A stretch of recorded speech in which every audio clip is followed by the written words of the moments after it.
जंग लड़े वो वीरों की तरह, खून खोलकर फौलाद हुआ, मरते दम तक डटे रहे वो, तब जाकर ये देश आज़ाद हुआ।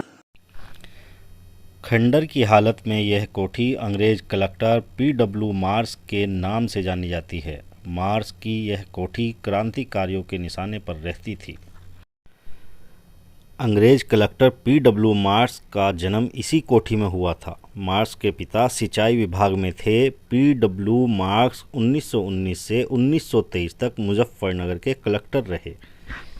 मोहम्मद शहजाद अतफाल अहमद के साथ आज हम हैं शामली की उस ऐतिहासिक जगह पर जिसका नाम है गांव भैंसवाल, जो कि शामली से 8 किलोमीटर दूर पड़ता है। केंद्रीय संस्कृति मंत्रालय आजादी की 75वीं वर्षगांठ को अमृत महोत्सव के रूप में मना रहा है।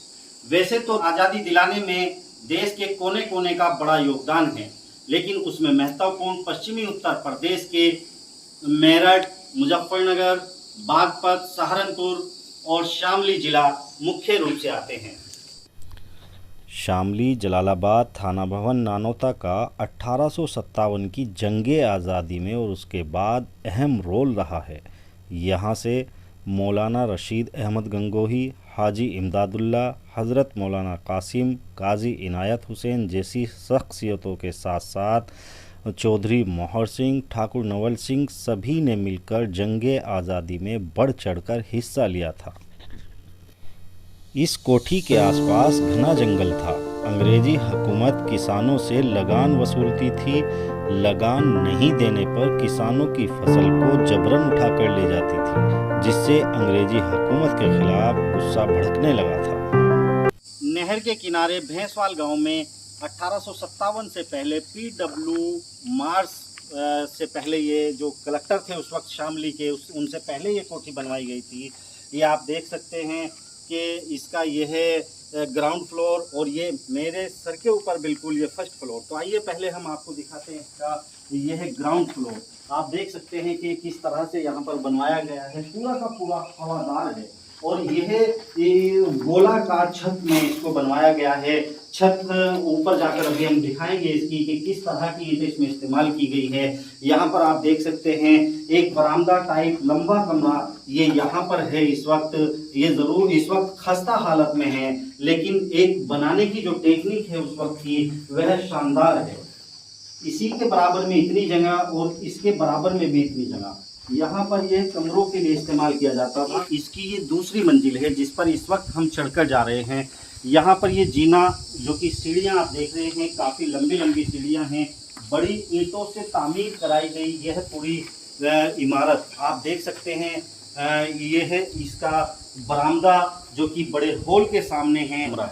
ये देखिए आप यहाँ पर यह इस कोठी का सबसे बड़ा हॉल है और ये सामने जो आप देख रहे हैं यह उस वक्त की चिमनी होती थी।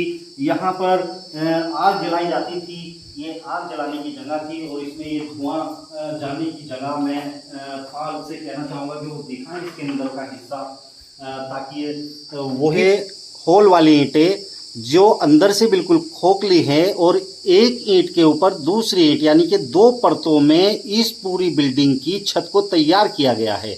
यह ईंटें लगाने का मकसद उस वक्त होता था, एक तो छत पर वजन नहीं होता था, दूसरा सर्दी और गर्मी से बचा जाता था। तो ये इसके बाहर का हिस्सा है जहां इस वक्त हम खड़े हुए हैं, इस हॉल के बाहर का हिस्सा। और यहाँ पर यह इस हॉल का वॉशरूम था। आप देख सकते हैं इसका बाहर का नज़ारा हम आपको दिखाएंगे। ये देखिए आप इसका फर्स्ट फ्लोर इस्तेमाल के लिए सबसे ज़्यादा यानी कि वहीं पर रिहाइश बनाई गई होगी इसमें। और इस गांव का जो भैंसवाल का रिकॉर्ड रहा है, यहाँ से 1857 की जंगे आज़ादी में स्वतंत्रता सेनानी रहे हैं और यहीं पर बैठकर इस कोठी के पास यहाँ उस वक्त काफ़ी पेड़ होते थे, घने पेड़ थे तो उन पेड़ों की छांव में बैठकर 1857 के वे स्वतंत्रता सेनानी अंग्रेज़ों के खिलाफ योजनाएं बनाते थे। अंग्रेज़ों को किस तरह से इस देश से निकाला जा सकता है वह योजना यहाँ पर बनाते थे। और 1857 की जब जंग आज़ादी पूरे देश में छिड़ी थी तो उस वक्त इस कोठी पर स्वतंत्रता सेनानियों ने हमला भी किया था। और जब सन 1947 में हमारा देश आज़ाद हुआ तो इस गांव के अंदर खुशियां मनाई गई और खुशियों के रूप में यहाँ पर खील पतासे भी बांटे गए। शामली जिले का 1857 की जंग आज़ादी में अहम किरदार रहा है। 1857 के गदर की बहुत कम बची निशानियों में से है यह कोठी जो हमें आज भी उन महान क्रांतिकारियों की याद दिलाती है। आपको हमारी वीडियो अगर पसंद आई हो तो लाइक करें। जिन्होंने अभी तक हमारा चैनल सब्सक्राइब नहीं किया बराए मेहरबानी सब्सक्राइब करें ताकि आपके लिए और इसी तरह की वीडियो हम बनाते रहें। शुक्रिया।